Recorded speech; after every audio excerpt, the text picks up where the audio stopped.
Бисмилля, ассалаумағалейкум, армысыздар ағайын. Сіздермен бірге дәрігер Жұмадан Жарқынбекұлы. Бізге жақын уақытта көрермендеріміз пікір қалдырып, қант диабеті туралы лекция айтуды өтінген екен. Бүгін иншалла соған байланысты емдік әдістерді өздеріңізбен бөліспекпіз. Бүгінгі бөлісейін деп отырған тақырыпқа байланысты Жапонияның медицина ғалымы Канджи Эбоның қант несеп ауруын емдеуге арналған тағамдық емдік әдістемесі болмақ. Ендеше ары қарай жалғасып тыңдаңыздар. Қант диабетімен ауыратын адамдар үшін тамақ таңдауға көп күш жұмсап қана қоймай, ағзаға қабылданатын калория мен қантты да есептеу керек. Оның үстіне дәрі-дәрмек пен инсулинге де иек артуға тура келеді.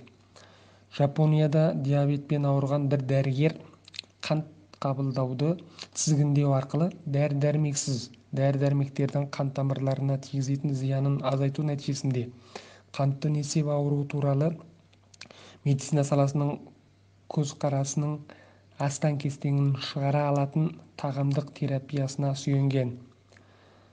Қантты жоюға арналған денсаулық сақтау әдістемесі кітабының авторы Канджи Эбе Киото университетінің медицина факультетін бітіргеннен кейін ханфан және акупунктура дәрі-дәрмектерін өзінің негізгі зерттеу бағыттары ретінде қабылдады.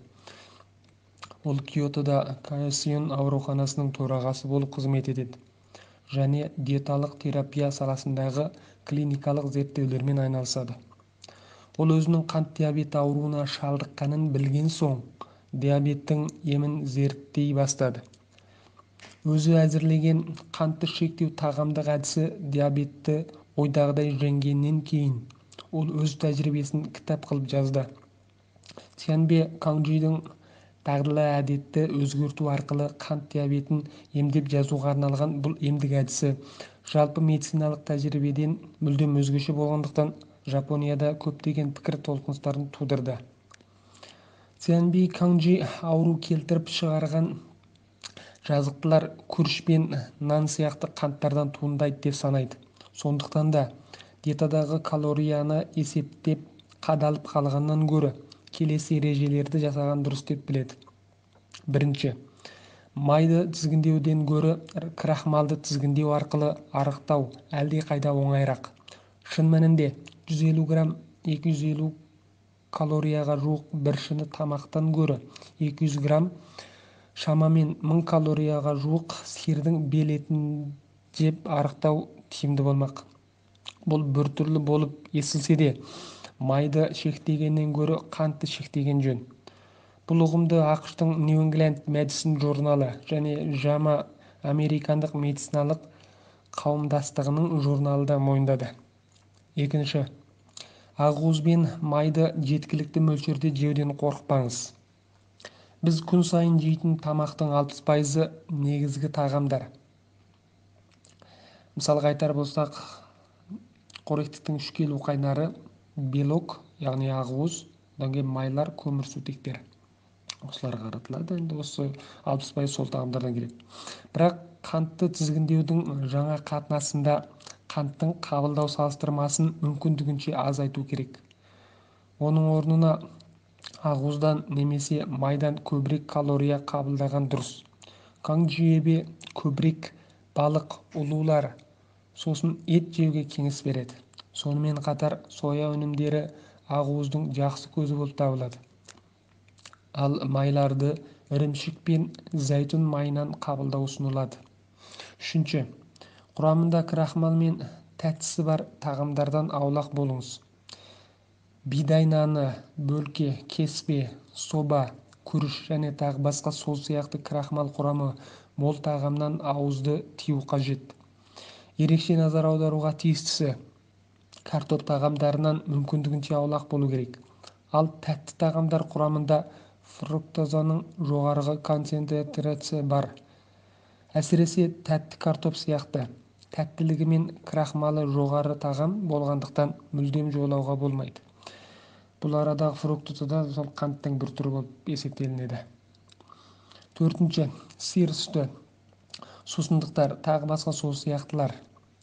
Кокос және жеміс шырыны сусындарының құрамында орташа есеппен 10% түйіршіктелген қант немесе фруктоза бар. Яғни 500 мл баутей бөтелкесіндегі сусынның құрамында 50 грамм қант бар. Ол 10 тал шақпақ қантқа тең. Сондықтан да бір бөтелке сусын ішсеңіз 10 тал шақпақ қант жегенмен бірдей.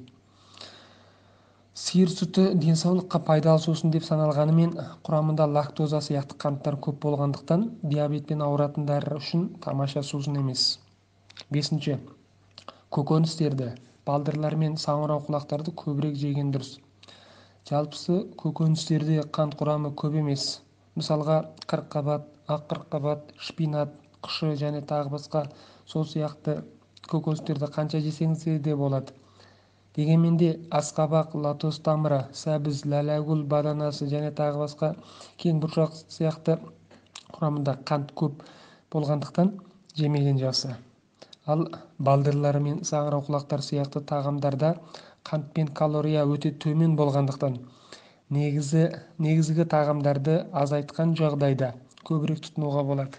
Бұл арадағы негізгі тағамдар дегеніміз қоректіктің келу қайнар болған 3 үлкен тағамдарға қаратылған. Ағайын, біз сіздермен бүгін Жапония ғалымы Канджи Эбоның қант несеп ауруын емдеуге арналған өзгеше тағамдық емдік әдістемесін ұсындық. Біздің ниетіміз осы емдік әдіс қант несеп ауруымен ауырған әрбір адамға шипа болса екен, ауруына ем болса екен деген ізгі ниет. Сондықтан да біздің видеомызға лайк басасыздар деп ойлаймыз. Әрі бұл видеоны бүкіл әлеуметтік желілерде максимални жаппай таратыңыздар. Білімді таратсаңыз көбейеді, ал дүниені бөлсеңіз азаяды. Сонымен қатар біздің арнамызға тіркеліп, біздің тұрақты көрерменіміз болыңыз. Сіздердің қолдауларыңыз бізге ауадай қажет, соны ұмытпаңыз. Біздің қазақ тіліндегі медициналық каналымызды қолдап қуаттаңыздар ағайын. Ағайын, ауырмаңыз. Келесі эфирде кездескенше аман сау болайық.